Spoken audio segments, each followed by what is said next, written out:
All right. Well, good morning, everybody. My name is Dusty. I'm one of the pastors here, and really glad you're here on this special Sunday. I did just want to mention something that we're this kind of repping our student ministry, and those of you that have youth-age kids or you are a youth-age kid, you already know that it's awesome. But our student ministry is probably our best kept secret. I hate that it is, but man, incredible day. I was actually gone for all of it. My youngest had a tournament out of town, but every year we do this, a God's Design deal, and there's one with moms and daughters in the morning, and then one with dads and sons where they hit each other in the face with dodgeballs and talk about Jesus, all of that stuff, all the good bonding things that need to happen. But I just love the intentionality of our student ministry, so I'm really thankful. Several of you volunteer, and some of you with littles have no idea how awesome this is that's waiting on you. So I just wanted to acknowledge it. God's at work, and I love the heart behind it. It's so cool. So, hey, really glad you're here. Let me just intro what we're getting into. This is the fourth week in a little mini-series within our larger series in 2 Corinthians. These two chapters in 2 Corinthians, chapters 8 and 9, are the longest two chapters in the entire New Testament around a single topic of generosity. We wanted just to stop and highlight that. The word grace is used 10 times in these two chapters related to generosity. So that's the theme. But just to highlight the stakes, like for you, for me, like for us on what's at stake here. Just to introduce this, I ran across an article while I was thinking about this sermon a few weeks ago in the New York Times.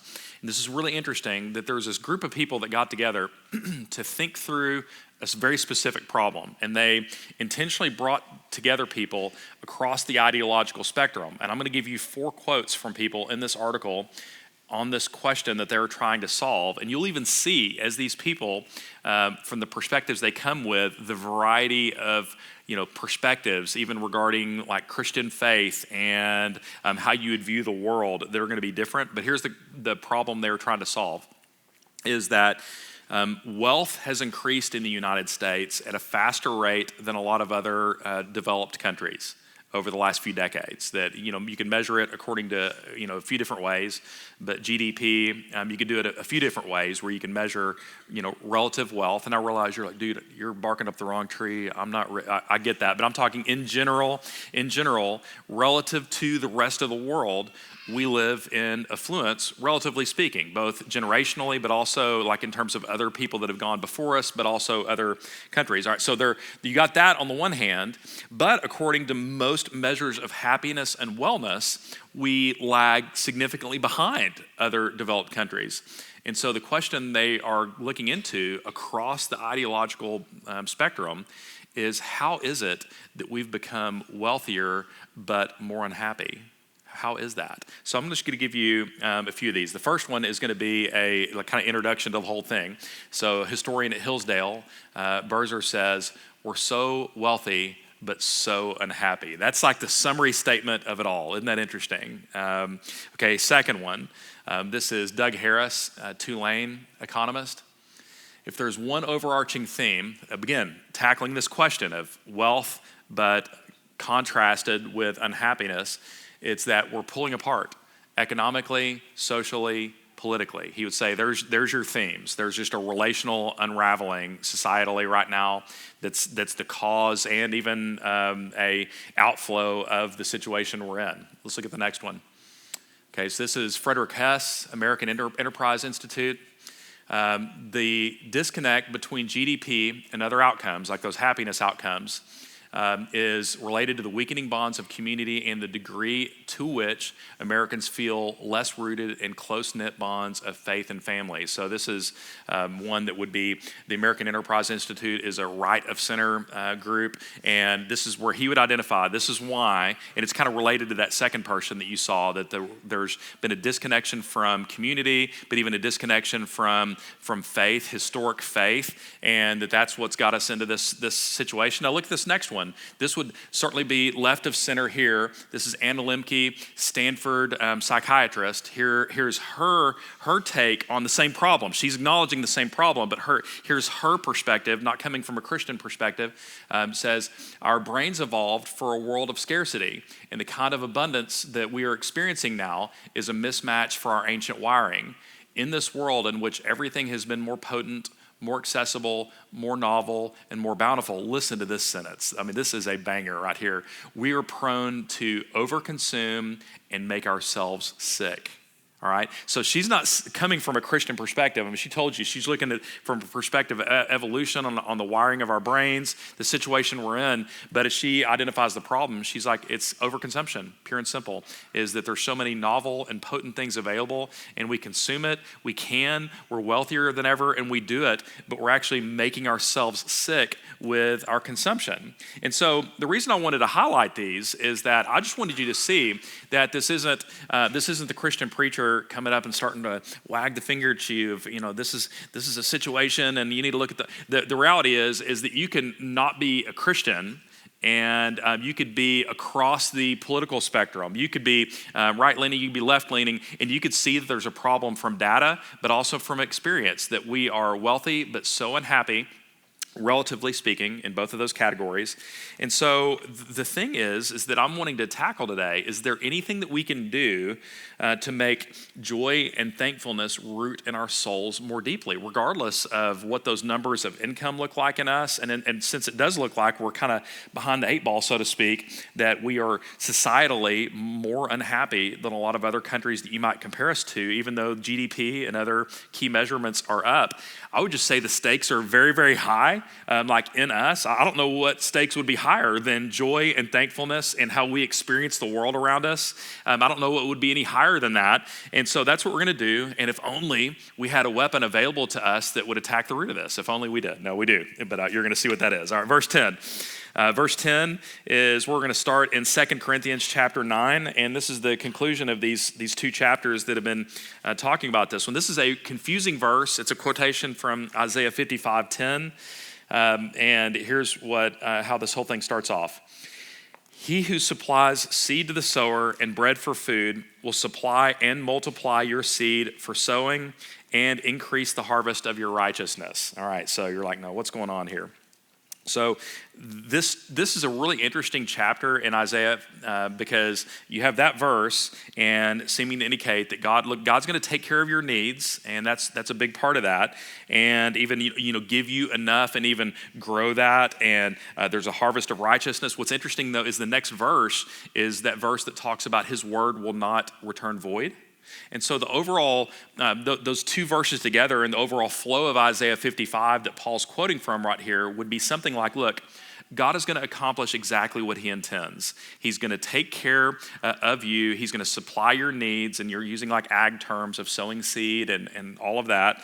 And there's going to be a harvest, and there's going to be enough, and there's going to be multiplication of those things. But also even His word is going to yield a harvest, and it's going to multiply, and it's going to accomplish exactly what God intends from His word. So that's what's happening here. Now let me say what this isn't saying, because man, this is a problem, and I've heard it a lot over the years when I didn't necessarily grow up hardcore in church, but then as I started following Jesus in college and then after, I've heard people talk about giving, tithing, and all this, and man, if I've heard this one thing said one time, I've heard it 10 times, where someone will say, hey, I hadn't been giving, and then I started giving, and, all of a sudden I was making 10 times what I used to. That kind of thing. And I'm not saying that's not necessarily true, but like almost the appeal of it is look, it's like a really great investment strategy that let's say you've got, if you've got $10,000, and if you give $10,000 that God's going to, He might give a 2x return. It might be 20. And it's way better than the stock market and all that kind of thing. Almost like you do this. And it actually reminds me of an analogy I gave 2 Sundays ago with Spurgeon about this gardener that gave this carrot and then this person that gave this black stallion, and the king discerned the hearts of each, and he essentially takes the gift of the guy that gave the stallion to him, but he discerned his heart, and he said, look, the gardener gave to me, you gave to yourself. In that gift. And the motivational question is really important. And so this isn't saying that God has this incredible investment strategy, and if you'll give Him 10 grand, He's going to turn that into 20,000 for you. It's the best investment. That would be giving for yourself, all right? But I do think we can distill 2 principles from this, just quickly on this. A first principle is that God gives us what He needs, what we need, and we could take that from this quotation, both physically and spiritually. His word isn't going to return void, and and he's going to he's going to supply seed to the sower. He's going to give you what you need. This will remind me of Jesus' words in Matthew 6:33. Seek first the kingdom of God and his righteousness, and all these things will be added unto you. And these things are your basic necessities. Like he's going to take care of you with all the financial crises and tight times you've had in your life. Can we affirm that even if we're not real sure how we made it through, we made it through, and God gave you what you needed. He sees you, and he's taken care of you. I think a second principle, so if the first one is from this verse, is that God gives us what we need. Here's just a nuance to this that needs to be said, and that is that God tends to entrust more with people that are faithful with small things. Look at Luke 16, and I think this is interesting. Also Jesus here, it says, the one who is faithful in a very little is also faithful in much. Here's a principle, and one who is dishonest in very little is also dishonest in much. Here's a principle of, it's a stewardship. And it's something that you already apply. Like if you're a business owner and you have a salesperson that's done a good job and they've been responsible with what they've had, they've done good work, that there's a good chance you're going to take that stewardship and say, hey, you know what? I'm going to give you I'm going to let you supervise and train a new salesman that's coming on. You've done a good job. You know how to do this. Why don't you show them how to do it? And then you do a good job training this other salesperson while you continue to sell. Then you've been a good steward of that. There's a good chance that you as the owner are going to say, hey, you know what? In fact, we've got 5 new salespeople coming on this next year. I want you to train the whole division. You're responsible for all of our new salespeople, and you do a good job and you steward that probably what you're going to see is the business owner is going to look at this person and say, in fact, you know what? You're responsible for all salespeople, both new and old, because you've done such a good job, and everything I've stewarded you with, you've been responsible for and have done a great job. And you wouldn't be surprised to see that person in time say, actually, we'd like for you to buy in and be a partner with the business, that feel like you're a peer and you take ownership of this like I do, and I want you to be a co-owner of this business with me, and on and on. And so you can see it in so many different ways that there is a principle of being faithful in a little, that oftentimes God does multiply the seed, and that there's more things that he will entrust with you. And I think it's just a general principle. And so like even if I were to say it more bluntly, and this is why the stakes are so high, and like we're combating unhappiness in the middle of all this, is that if the temptation is always to feel like the next life stage is when you're going to walk faithfully with your finances. And like if you're kidding yourself if you think that even though you're not faithful with the $5,000 you've got right now as maybe a part-time employee, as a student, that you're going to be faithful when you make 50, but you're making 50 and it's kind of tight and there's lots of things and the taxes and the housing. Well, when I make 250, and it's just always down to, I wouldn't kid yourself that if you're not faithful with what you've got with 5,000, probably not going to be faithful with 50, probably not going to be faithful with $250,000, probably not going to be faithful with 5 million or any other thing that some of you big ballers might be able to make. So here we go. The stakes are really high in this whole thing, and this is getting to the heart. You're going to see this really clearly next. Verse 11. You're going to see this basic idea of verse 11 nearly repeated in every verse, but it's said from a few different angles, so we'll try to highlight these. Listen to this. You will be enriched in every way to be generous in every way, which through us will produce thanksgiving to God. So I love this. Enriched by God to be generous, flowing out. So we are enriched, and it says in every way. And you're like, well, what does that look like? Well, I think back to 2 Corinthians 8:9, where we were, that Jesus in his poverty, in other words, his life and his death and his resurrection, like he emptied himself, even though fully God came into this world, and he was generous to us. And so his life, death, and resurrection saved us and even give us the center point for change. God has been generous in giving himself and the Holy Spirit to every Christian. We have the promises of God about what's true. We have God's provision materially. Your wildest dreams may not have come true in every regard, financially and whatever else, but he's given enough. Like he's been generous emotionally. You have relationships, you've had friendships, you've had people that have loved you. Those things are all aspects of God's generosity towards you. You've been enriched in every way, and then it says to be generous in every way. And so this is the Christian life in a nutshell, is that we receive God's grace, all right, And like Christian obedience is not, okay, I received God's grace when I committed my life to Jesus and became a Christian, and now I just hold on real tight and grit my teeth and try to do good. That rather, it's flowing from the grace and generosity of God, enriched in every way, to be generous in every way. And then it flows out from us, to us, and then through us out. It actually becomes concrete. It's very similar to worship, like as we sing, as we live our lives in honor of God, that it's one thing to know that God is good, that he's beautiful, he's trustworthy, and it's like it becomes concrete as it's expressed, that worship takes these truths and makes them explicit and even real to us. And so enriched in every way, to be generous in every way, and then it produces thanksgiving to God.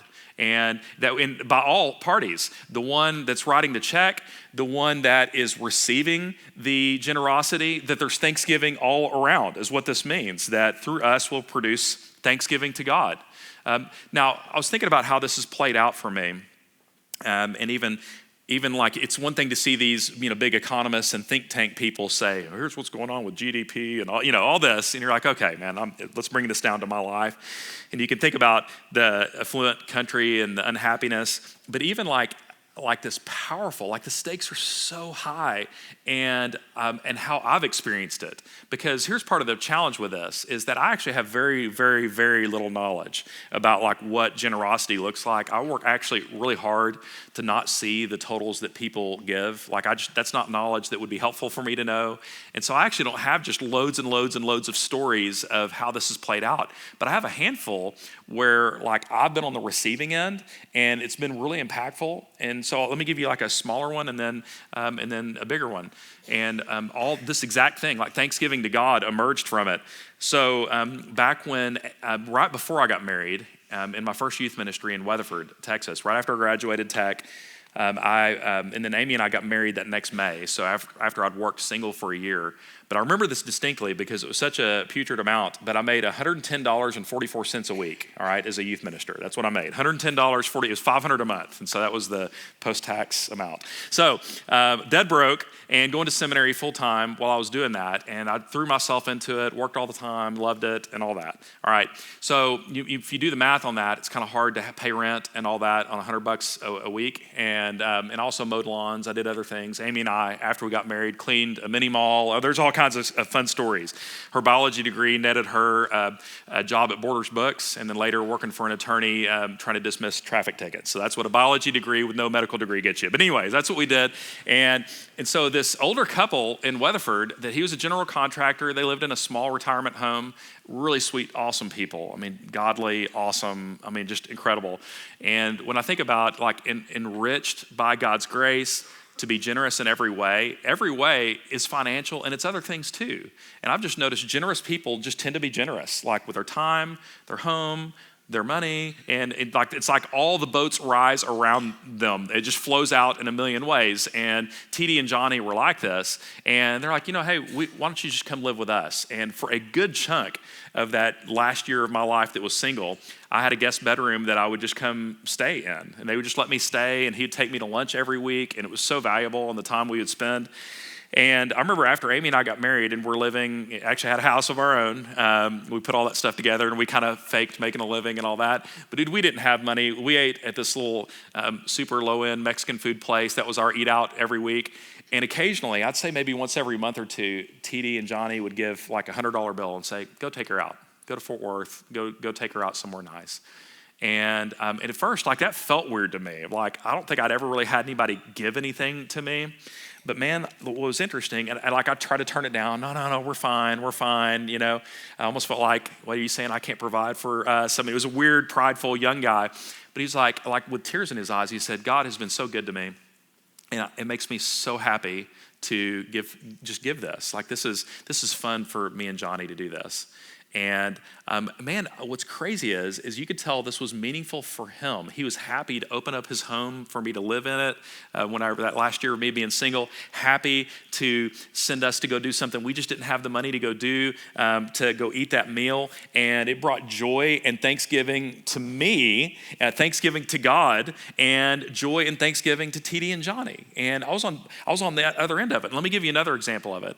A while back, a story I'd shared several months ago was like the low point for me probably in my Redeemer history was in 2017 in December. I shared a journal article or a journal entry that I wrote with you right before Christmas. Very low time. What I didn't say back then was I was in the church office in that very low time, like honestly having questions like, man, do I want to keep doing this? Can I keep doing this? That kind of thing. And I really haven't been there very often. And one day I was in the office, there was a card mailed to me in my name, care of Redeemer Church, care of Dusty. One of our church members, Randy, was in the office that day, and he'd walked pretty closely with me during that time. I opened the card, and not like normal birthday cards where you open it up and you're expecting a check. I wasn't even expecting that, didn't even see it. Opened up and read this card from him, really affirming. And then I noticed there was a check in there, and I don't ever, again, like I don't know what people give, don't want to know what people give, but that check was in the card, and to my knowledge, by a fair margin, the largest check that's ever come to Redeemer. And like legitimately, Randy like starts crying because here's what it represented. Yes, there were some things we wanted to do, especially with mission sending, but here's how I felt about it at the time, is I was at a very low point wondering, God, are you still using me, this church? Are we in your plans? And I know that's a silly thing to say. That's how I felt at the time. And how I interpreted that is God is like, no. I see you, and I'm going to give you guys exactly what you need, even more than what you need. And so it's like Thanksgiving emerged in my heart from this gift. It was really humbling, but like legitimately, like we stopped, we prayed, there was tears in the office. It was just a sign of, no, I've got you and I'm with you all the way. And so this is what happens. This is the stakes in the matter of joy. My friend said it was one of his favorite checks that he's ever written, as his business had expanded and kind of blown up after he left Lubbock. Didn't even go to Redeemer anymore. Verse 12, you're going to see this theme again. For the ministry of this service, that's one thing I want to explore, is not only supplying the needs of the saints, I want to explore that, but it's also overflowing in many thanksgivings to God. And this is so similar to verse 11, but with two important additions. One, the word service is the same word that's used when it talked in Hebrews about Jesus' priestly ministry. So the word service is most assuredly related to worship. And so it's like the ministry of the service, like it's vertical, it's oriented to God. We serve people with what we give, but ultimately this is about you serving the Lord. And you can see why this is such a powerful weapon in our malaise that we're in right now with raising affluence, yet unhappiness, is that it goes vertical with the Lord. But then there's also this supplying the needs of the saints. So what I would say to this is that our giving, it does need to matter, like where it goes to. The important thing is it's service to the Lord. But what we do really matters, and I hope that you feel like that it does with what's going on at Redeemer and other things that you give to. We want to reach 1% of our city. We want to keep sending goers to the unreached. We want to plant churches domestically. In fact, when I was in Brownwood, I met with a granddaughter church that is about to be planted from Redeemer Brady. They're planting in Brownwood. One of our former members, I tell people all the time, no offense to y'all, my favorite church member ever, Pam, is part of that core group, and it's just awesome. And that's what we want to be about. We want it to matter. It's supplying the needs of the saints. It's making a difference. It's doing ministry. And it's both of these things, ministry of service, supplying the needs of the saints, doing all of that. And I love the fact, even I heard that there was an anonymous donor that helped fund our Good News Club at Parsons, the neighborhood elementary school. I just love that. Grateful kids, volunteers, Thanksgiving all around through that generosity. Verse 13. Same idea. By their approval of this service, that worship of God, it becomes more explicit. They will glorify God because of your submission that comes from your confession of the gospel of Christ and the generosity of your contribution for them and for all the others. So that thanksgiving is now replaced with glorifying God, that we have happy and thankful hearts, but worshipful hearts that turn towards God. John Piper says it this way. I love Piper, a lot of his thoughts on this, that missions isn't just about getting converts, but missions exist, talking about unreached peoples around the world that don't have any access to the Bible, the gospel, churches. Missions exist because worship doesn't. That is what we are worshiping God in our generosity, but the hope would be is through our generosity, whether it's a kid at the Good News Club or someone that our goers sharing their faith with in an unreached people, or one of our students that our student ministry touches, or our college ministry with someone that they touch, or someone that you touch through your life as you go, that's the goal, is that worship for us and then worship for those. It can be time released for those that get to hear about who Jesus is. But submission to God is what's at stake here. I mean, again, the stakes couldn't be higher. I want you to see a video of Mary Catherine that I think just captures this so beautifully. Just listen to her submission and love of God and what she says here. So during All In, Dusty kind of posed this question of what would it look like to have your yes on the table for Jesus? And that question really spoke to me in a way that I didn't expect it to, and I didn't really want it to. But I feel like in that moment, I knew that I was not willing to say yes to Jesus when it came to our life plans. And I had an idea in mind of what I wanted our life to look like. I had an idea in mind of what I wanted us to do, where I wanted us to move after my husband graduated. And in my prayers about the future, I would be praying like my specific vision. Lord, let this happen. Let this happen. And I feel like already in that meeting, he was telling me, you're not leaving me any room to move. You're not leaving me any room to surprise you or help you to grow. And you're going to miss something really cool if you don't just open your hands a little bit. And I was talking to Nathan, my husband, and I was really scared to even share that with him, because I was like, if I say this out loud, then I have to like grow in it. I have to commit to that, being willing to follow God's leading, even if it's not what I had planned for my life.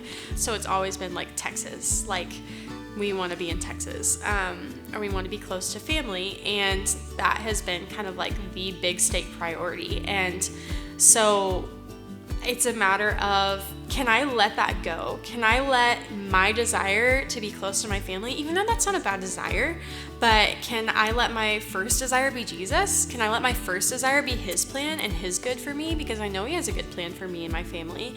And then can I open my hands to what he might have in store? It doesn't mean that we might not end up with those desires, but the root of it is, what is my first desire? And if my first desire is Jesus, then I'm gonna get him, right? Like if you seek me, then you will find me, if you seek me with all your heart. And so, and I've seen that to be true over the last year. Like as I've been giving up my own desires and seeking him, he's been fulfilling me. And like I said, that verbiage of having my yes on the table, like it doesn't mean that he's gonna pull me kicking and screaming, you know. And that's, I think the biggest thing I've seen over this last year is the heart change, is that once I became willing to say yes, he's made me excited to say yes. And so I'm really excited to see where we end up going, because he's changed my heart. Come on. I mean, do you see the stakes, what we're talking about here? I mean, the thing she's wrestling with when you start talking generosity is we're wrestling with the grace of God. And do I really trust you? Is my yes on the table, or is it like listed with my set of demands and conditions? And I love that generosity, enriched in every way, and then to be generous in every way. And I'll just be straight. They are actually moving out of state. And they've been like generous in every regard, like in service and in so many different ways. They're like awesome. And so just a beautiful expression of that kind of joy and thankfulness and worship to God and generosity. Last two verses as we pull this together.